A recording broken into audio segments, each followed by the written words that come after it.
আমিনের কি সমস্যা, ওজন বাড়তেছে না?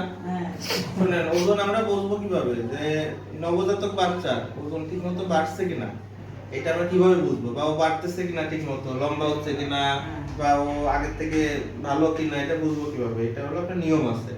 নিয়ম হলো প্রতিদিন 5 থেকে 10 গ্রাম করে বাড়বে পার কেজিতে। মানে একটা বাচ্চার ওজন যদি 1 কেজি হয়, তাহলে প্রতিদিন যাবে 5 থেকে 10 গ্রাম করে বাড়বে। ঠিক আছে? ওর ওজন কত ছিল মানে জন্মের সময়? 3 কেজি 200 ছিল। আচ্ছা, 3 কেজি 200 ছিল। এখন 3 কেজি 200। হ্যাঁ, এখন 3 কেজি যখন 200 ছিল জন্মের পরে 2-1 দিনের মধ্যে ওজনটা আবার কমে যায়। প্রায় তা তো জানি। 300 থেকে 400 গ্রাম পর্যন্ত কমে যেতে পারে। কারণ যখন আবার আস্তে আস্তে পানি টানি ঝরে বা ইয়া হয়, ওজনটা কমে যায়। তো ধরেন যদি 3 কেজি 200 ছিল, যদি ধরেন 300 কেজি কমে যায়, তাহলে কত হয়? 2 কেজি 900 এর মতো হওয়ার কথা। এখন হলো হ্যাঁ, তাহলে এখন হলো আজকে বয়স 21 দিন।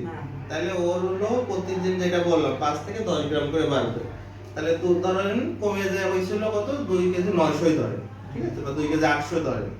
তাইলে এখন হলো 21 দিন বয়স। প্রতিদিন যদি 1 কেজিতে 5 গ্রাম বাড়ার কথা, তাহলে মোটামুটি 3 কেজিতে কত গ্রাম বাড়ে? 3 কেজিতে বাড়ার কথা ধরেন 3 5 15।